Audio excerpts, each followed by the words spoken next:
आप देख रहे हैं द हिडन न्यूज।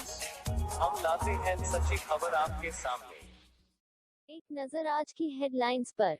अरब देश में काम करने वाले और आरएसएस की सोच रखने वाले कुछ हिंदू समाज के लोगों ने मुस्लिम समाज के बारे में कर दी कुछ गंदी और गिरी हुई ट्वीट्स को लेकर अरब देश में हुई अफरा-तफरी और मामला बहुत बिगड़ गया। आखिर ऐसा क्या हुआ कि अरब देश में कुछ लोगों को अपने काम से हाथ धोना पड़ा। कुछ अपमानजनक शब्द का प्रयोग और इस्लाम धर्म का मजाक करने वालों को हुई जेल, और कुछ भारतीयों को चेतावनी देकर माफ कर दिया गया। अरब देश ने भारत से आरएसएस को बंद करने की मांग की।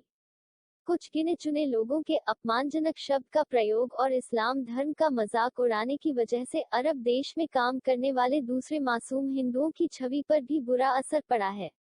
इसका भारत पर क्या पड़ेगा असर? अरब देश ने प्रधानमंत्री मोदी जी से किया है कुछ सवाल। आइए देखते हैं डिटेल खबरें और ये मामला कैसे शुरू हुआ और अब क्या हालात हैं। आइए अब देखेंगे वह ट्वीट्स जिसमें मुसलमानों के खिलाफ अपमानजनक शब्द का प्रयोग और इस्लाम धर्म का मजाक उड़ाया गया है। ये हैं राकेश बी किट्टूरमत, जो दुबई के एमरल एलएलसी सर्विसेज में टीम लीडर का काम करते थे। ये दरअसल भारत के रानी बिन्नुरु कर्नाटक से हैं। उन्होंने एक ट्वीट किया था कि ओह, तो इसीलिए सारे सुवर कहते हैं कि 5 वक्त की नमाज काफी है, कोई वायरस नुकसान नहीं करेगा शरीर को। अब मुझे पता चला ये अच्छी चीज। वाह गुलाम वाह। ये ट्वीट उन्होंने किया था जिसमें उन्होंने मुसलमानों को सुवर कहा था। इस ट्वीट के देखने के बाद उनकी कंपनी ने उनको तत्काल काम से निकाल दिया और पुलिस के हवाले कर दिया।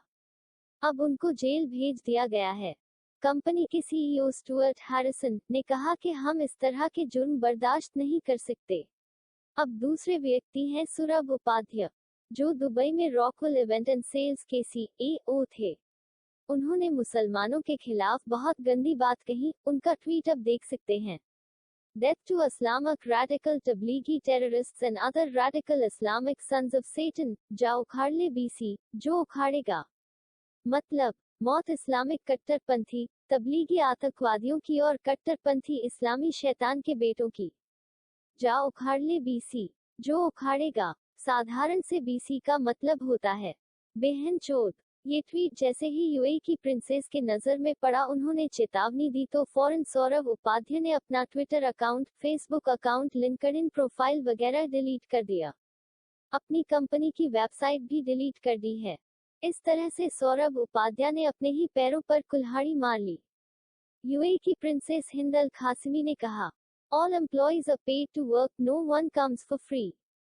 You make your bread and butter from this land which you scorn and your ridicule will not go unnoticed.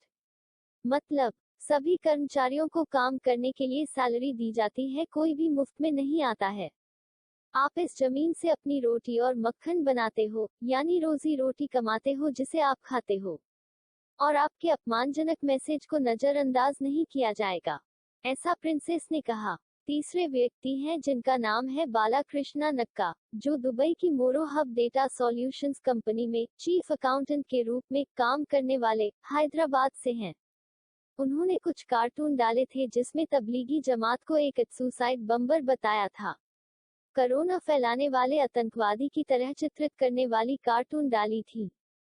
Dubai की मोरो हब डेटा सॉल्यूशंस कंपनी के पद से उनको निकाल दिया गया। और ये है प्रीति गिरी और उनके हस्बैंड अभिमन्यु गिरी, दोनों ने ही अपने डीपी में मोदी जी के साथ खिंचवाई गई फोटो डाली है। प्रीति गिरी अल जारूनी मार्केटिंग मैनेजमेंट कंपनी में एग्जीक्यूटिव डायरेक्टर हैं और पिछले 20 साल से दुबई में रहती हैं।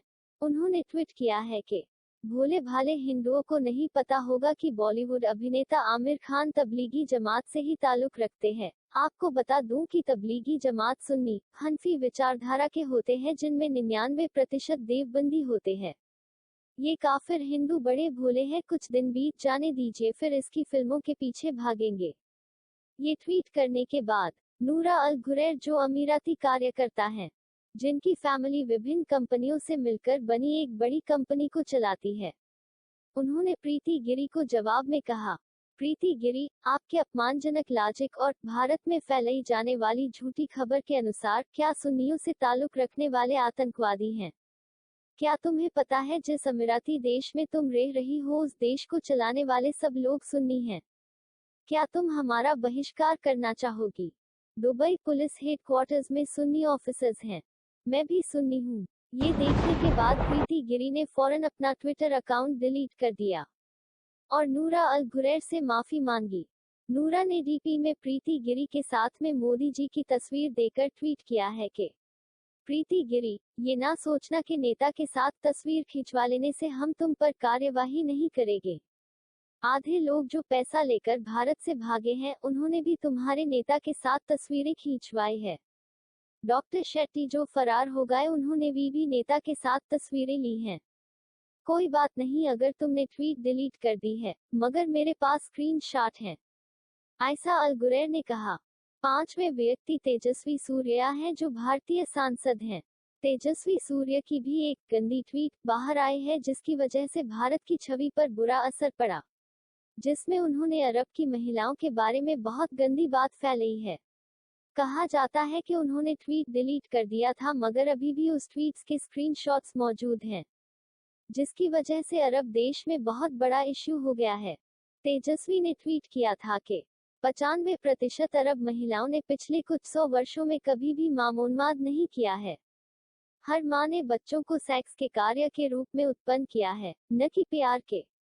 इस तरह बहुत सारे लोगों ने अपमानक ट्वीट्स की हैं, जिसकी वजह से अरब देशों में भारतीय सरकार और आरएसएस के प्रति एक बुरी छवि बन गई है।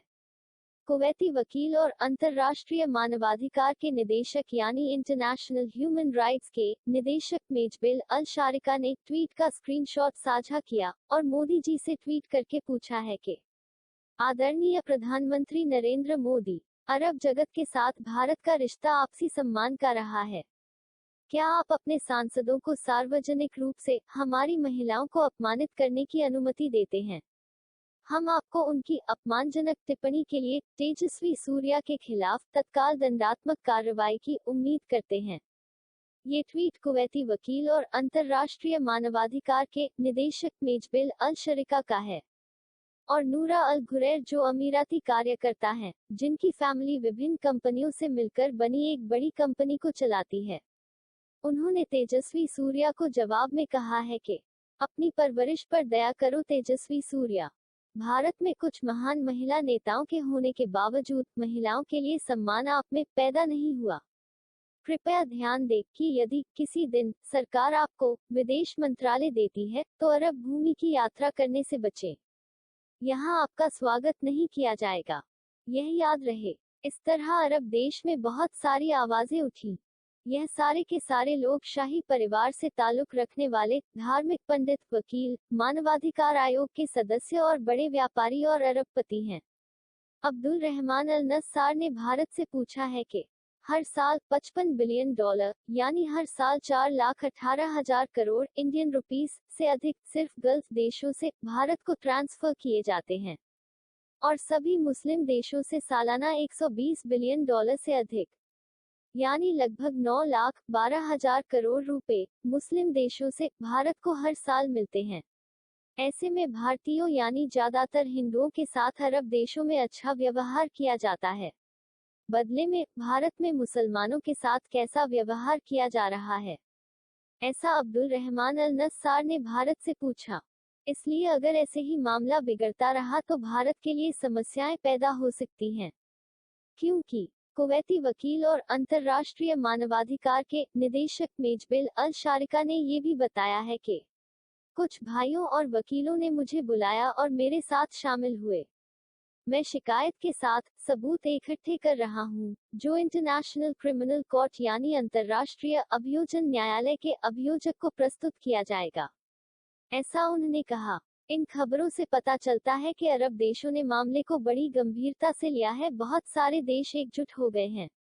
अब देश के नेताओं को जागना होगा, क्योंकि अरब देश भारत को पेट्रोल देने पर पाबंदी लगा दे या भारतीयों को अरब देश में रोजगार देना बंद कर देंगे तो मुसीबत बढ़ सकती है। भारत में बेरोजगारी और बढ़ जाएगी और भारत को चाहिए कि वो सोशल मीडिया पर जो लोग फेक न्यूज फैलाकर देश के लोगों को आपस में लड़ाने की कोशिश कर रहे हैं और दुनिया की नजर में भारत की छवि को बदनाम कर रहे हैं, उन्हें रोके।